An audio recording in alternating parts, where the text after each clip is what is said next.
Yo no soy digno de que entres en mi casa.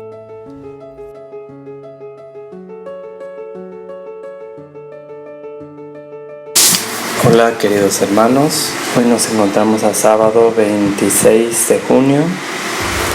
Como ordinariamente cada sábado la iglesia nos recuerda a nuestra queridísima Madre, la Santísima Virgen María.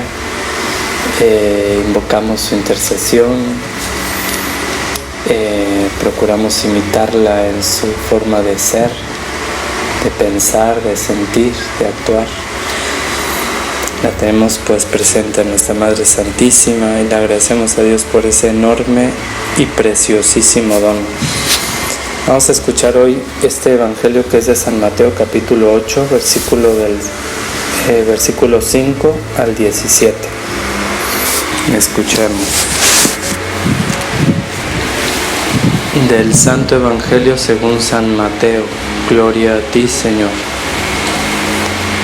En aquel tiempo, al entrar Jesús en Cafarnaúm, se le acercó un oficial romano y le dijo: Señor, tengo en mi casa un criado que está en cama, paralítico, y sufre mucho. Él le contestó: voy a curarlo.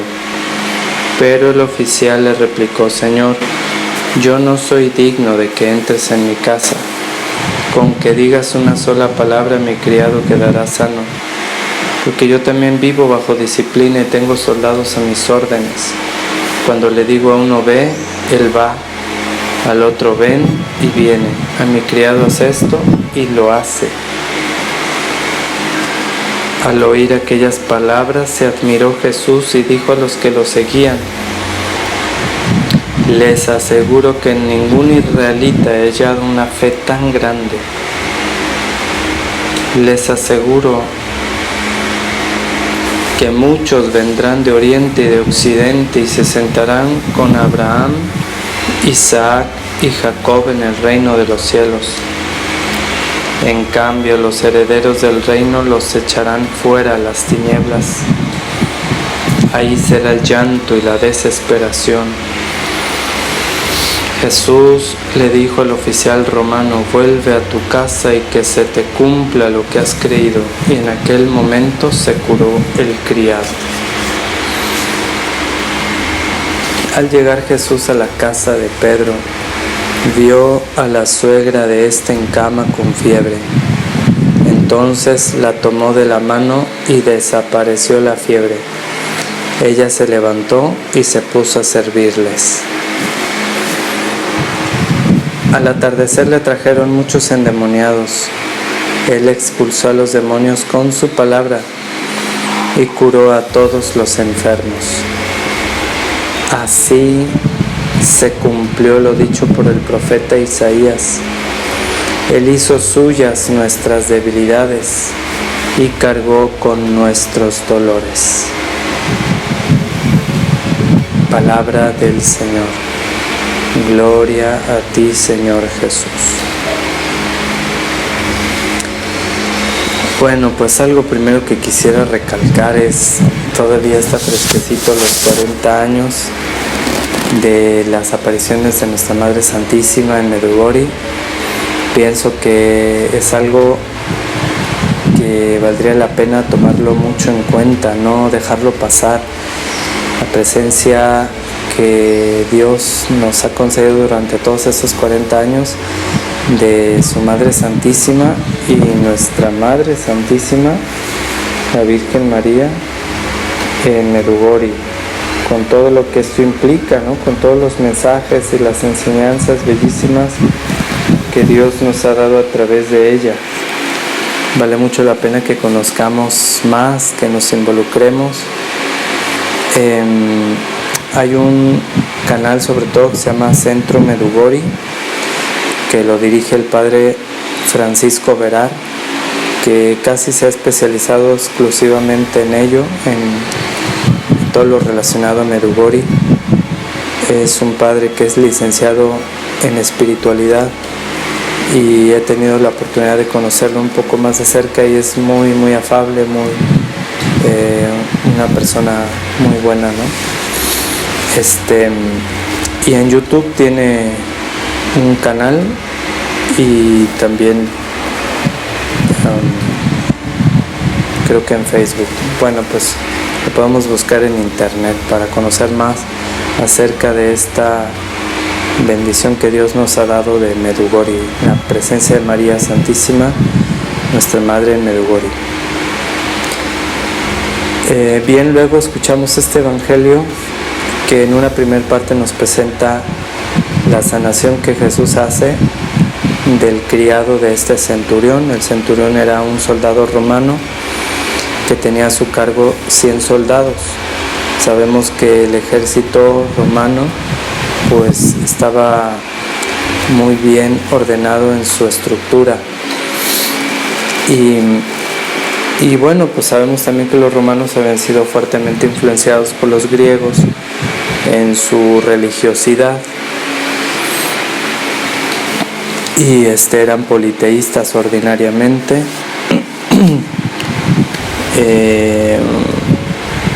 Y bueno, pues este centurión probablemente lo era, aunque él creía en Jesucristo. Él no sabemos exactamente qué tipo de fe tenía, pero cuando vemos que habla con Cristo y la forma en la que habla, la forma en la que cree, en lo que en él, pues Jesucristo se admira y dice de hecho que no había encontrado una fe tan grande en Israel. Entonces elogia su fe. Tenía entonces este hombre una gran fe.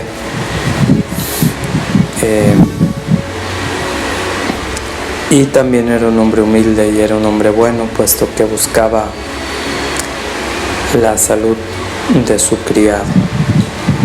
Jesucristo le concede el milagro y pues sana a su criado. Y de ahí menciona otras dos cosas: que Jesús llega a la casa de Pedro y también sana a su suegra.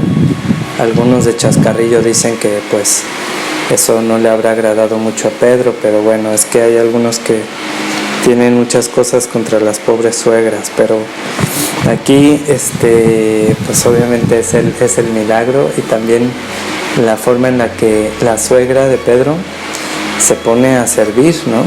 Muchas veces buscamos solamente que Dios nos escuche y nos haga milagros, pero no sabemos ser agradecidos, y el agradecimiento se manifiesta especialmente en el servicio. Otra cosa que habría que aclarar es que, bueno, en un primer momento pues no existía el celibato por el reino de los cielos.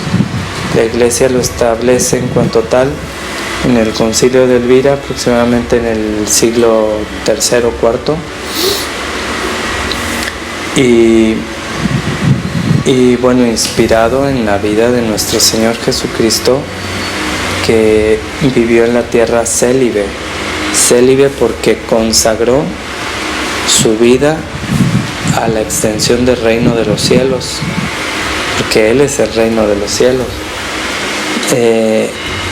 porque renunció al matrimonio, que es una institución bellísima fundada por el mismo Dios, pero que es para la vida de la tierra, y Él vino a traer una nueva forma de vivir para algunos, a quienes Él llama y a quienes Él quiere, para que participen de esta forma de vivir, que es consagrarse, renunciar al matrimonio por el reino de los cielos y por Él, por Jesucristo. Por otra cosa pues no tendría sentido, solamente por Dios. Y bueno, por eso es que Pedro tenía suegra, porque muy probablemente, pues muy seguramente, pues tenía esposa. Bueno, y por último, a lo que quisiera enfocarme más es lo que menciona aquí: al atardecer le trajeron muchos endemoniados. Él expulsó a los demonios con su palabra y curó a todos los enfermos. Expulsó a los demonios y curó a los enfermos. Aquí en el Catecismo de la Iglesia Católica, a partir del número 547, nos habla de los signos del reino de Dios. Nos dice en el número 547 que Jesús acompaña sus palabras con numerosos milagros, prodigios y signos que manifiestan que el reino está presente en él.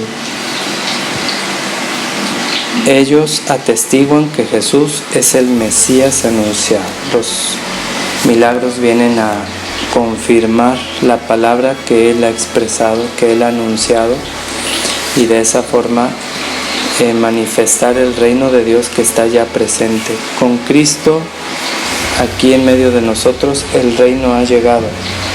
Con el misterio de la encarnación el reino de los cielos ha llegado. Y bueno,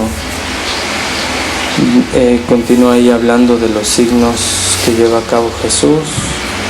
En el número 550 dice que la venida del reino de Dios es la derrota del reino de Satanás. Pero si por el Espíritu de Dios expulso yo los demonios, es que ha llegado a ustedes el reino de Dios. Mateo 12:28 dice: los exorcismos de Jesús liberan a los hombres del dominio de los demonios. Jesucristo es el primero que realizó exorcismos, o sea, expulsar al demonio del ámbito humano, de sus cosas, de sus casas y sobre todo de su persona. Y ya aquí también a partir del número 1667 nos habla de los sacramentales. Y nos explica en ese número precisamente que la Santa Madre Iglesia instituyó además los sacramentales. Estos son signos sagrados con los que, imitando de alguna manera los sacramentos, expresan efectos, sobre todo espirituales, obtenidos por la intercesión de la Iglesia. Por ello los hombres se disponen a recibir el efecto principal de los sacramentos y se santifican las diversas circunstancias de la vida. Valdría la pena que vuelvan un poco más a estos números. Y explícitamente en el número 1673 nos habla del sacramental del exorcismo, el exorcismo en cuanto tal. Aquí nos habla, puesto que si Jesús practicó exorcismos, la Iglesia que continúa la misión que Cristo inició, la Iglesia que es el cuerpo místico de Cristo, cuya cabeza precisamente es Jesucristo, continúa esta misión. Y si Jesucristo expulsó a los demonios y sanó a los enfermos, la Iglesia también, Cristo en su Iglesia realiza exorcismos y sana a los enfermos. Por eso en el número 1673 nos explica ahí qué es un exorcismo en cuanto tal. Dice: cuando la Iglesia pide públicamente y con autoridad en nombre de Jesucristo que una persona o un objeto sea protegido contra las acechanzas del maligno y sustraída a su dominio, se habla de exorcismo. Ahí ya nos lo explica. Jesús lo practicó, de él tiene la Iglesia el poder y el oficio de exorcizar. En forma simple, el exorcismo tiene lugar en la celebración del bautismo. El exorcismo solemne, llamado el gran exorcismo, solo puede ser practicado por un sacerdote y con el permiso del obispo. En estos casos es preciso proceder con prudencia, observando estrictamente las reglas establecidas por la Iglesia. El exorcismo intenta expulsar a los demonios o liberar del dominio demoníaco gracias a la autoridad espiritual que Jesús ha confiado a su Iglesia. Y ya continúa diciendo: muy distinto es el caso de las enfermedades, sobre todo psíquicas, cuyo cuidado pertenece a la ciencia médica. Por tanto, es importante asegurarse antes de celebrar el exorcismo de que se trata de una presencia del maligno y no de una enfermedad. O sea, todo esto es muy interesante y les recomiendo que lo vean un poco más extenso, ya sea en estos mismos números que les dije, pero también en un programa muy interesante que realizó el laico Alejandro Bermúdez. En YouTube lo pueden encontrar en el programa Cara a Cara, donde entrevistó al padre Ernesto María Caro, exorcista de la Arquidiócesis de Monterrey, precisamente sobre la influencia del demonio. Son 3 programas, ahí los pueden encontrar y profundizar más en este tema. Vamos a terminar la homilía. Que Dios pues nos ayude, y cuando experimentemos, Dios no lo quiera, una influencia extraordinaria del maligno, pues pidamos el auxilio de nuestro Señor Jesucristo a través de su iglesia. No tengamos miedo, y también ante las enfermedades pues también podemos pedir a nuestro Señor su socorro. Desde luego que el médico está también inspirado por Dios para sanar físicamente a los enfermos, pero el médico de médicos pues es Jesús, y a quienes no tienen el recurso económico, pues Dios es mucho más grande que cualquier cosa, y Él puede sanarnos si Él así lo quiere y es para nuestro bien. Que Dios pues les bendiga y les dé el discernimiento para guiarse en su vida de fe. Adorado sea Jesucristo. Declaro que todo lo bueno que hay en mí, todo viene de Dios, y que todo lo malo que hay en mí, todo viene de mí. Suya es la gloria. Amén.